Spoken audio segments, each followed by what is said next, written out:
Essas são imagens do porto de Beirute, capital do Líbano, na última terça-feira, dia 4 de agosto de 2020.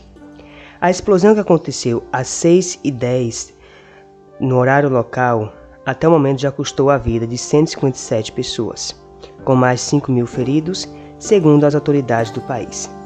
Segundo o primeiro-ministro do país, Hassan Diab, a causa mais provável dessa enorme tragédia seria a detonação de 2.750 toneladas de nitrato de amônio, armazenados por 6 anos em um depósito que teria sido atingido pelo incêndio de um outro galpão que armazenava fogos de artifício. Foi a mais poderosa explosão em anos a atingir Beirute, que já sofre com a crise econômica e com a pandemia de coronavírus. A situação de colapso é o resultado de uma década de péssima administração econômica, corrupção e gastos excessivos. O país já foi conhecido como a Suíça do Oriente Médio, pela prosperidade de sua economia, mas atualmente o Líbano enfrenta um pesadelo sem precedentes, enquanto lida com a pandemia. Castigada por severa recessão desde 2019, a pequena nação do Oriente Médio, à beira do mar Mediterrâneo, vive em um colapso econômico e social, com a explosão da miséria e a falência dos serviços públicos. Segundo muitos analistas, é a pior crise do Líbano desde a Guerra Civil, que ocorreu entre 1975 e 1990. Desde outubro de 2019, a libra libanesa desvalorizou 80%, provocando cenas de fome e desespero até então inimagináveis. O país também sofre com a hiperinflação e com o desabastecimento. Produtos básicos sumiram das prateleiras e imagens de pessoas revirando o lixo em busca de alimentos voltaram a ser vistas.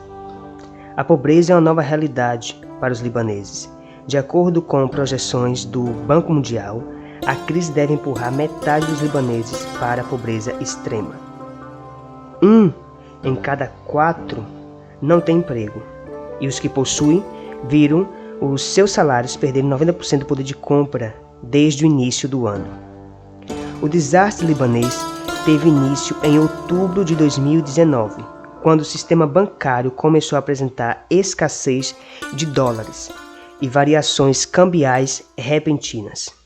A mudança era, na verdade, sintoma de insolvência fiscal, que é quando se encontra impossibilitado, por falta de liquidez, seja de dinheiro, saldo bancário ou numérico, de cumprir com todas as suas obrigações vencidas. A recessão revelou que o governo libanês enveredou por um sistema sofisticado que se assemelhava às pirâmides financeiras. O esquema administrado pelo Banco Central, que estava tomando empréstimos de bancos comerciais a taxa de juros acima do mercado para pagar suas dívidas e manter a libra libanesa artificialmente em câmbio fixo com dólar. Isso durou 22 anos e gerou um rombo de mais de 90 bilhões de dólares, segundo o FMI. E o país atingiu uma dívida quase impagável, rondando os 170% do PIB. Sem os empréstimos, a libra passou a despencar. O problema é que o país não tem indústrias e a agricultura é pouco desenvolvida. Por isso, precisa importar em dólar praticamente tudo. No caso dos alimentos, impressionantes 90% são trazidos do exterior. Percentuais parecidos também se aplicam a outros produtos industriais, como roupas e combustíveis. A disparada no dólar implicou numa carestia generalizada. Ao mesmo tempo, as pessoas estavam ficando cada vez mais irritadas e frustradas com o fracasso do governo em fornecer serviços básicos. Eles estavam tendo que lidar com cortes diários de energia, falta de água potável, cuidados de saúde público limitados e algumas das piores conexões de internet do mundo. A gota d'água para o fim do governo anterior foi a proposta de novos impostos sobre cigarro, gasolina, tabaco e de chamadas de voz pelo WhatsApp, para aumentar a receita, mas uma reação forçou a cancelar os planos. O desastre provocou uma onda de descontentamento que vinha fervendo no Líbano há anos. Dezenas de milhares de libaneses saíram às ruas, levando a renúncia do então primeiro-ministro Saad Hariri, apoiado pelo Ocidente e seu governo de unidade. Já no cargo, o atual o primeiro-ministro Diaby, iniciou as negociações com o FMI para o empréstimo de 10 bilhões de dólares, mas elas foram suspensas. 2 membros da equipe do atual governo renunciaram, aparentemente descontentes com a falta de compromisso do atual governo com as reformas exigidas. Em março desse ano, o país deu um calote em seus credores.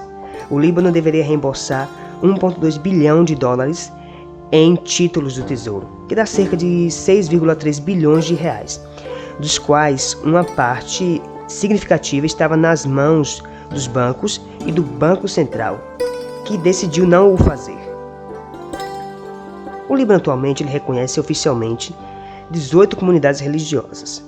As 128 cadeiras do parlamento também estão divididas igualmente entre cristãos e muçulmanos. Cada seita mantiveram seu poder e influência por meio de um sistema de redes de patrocínio, protegendo os interesses das comunidades religiosas que representam e oferecendo incentivos financeiros, tanto legais quanto ilegais. Torce que tudo possa se resolver e que a estabilidade possa se tornar algo presente no país. Muito obrigado.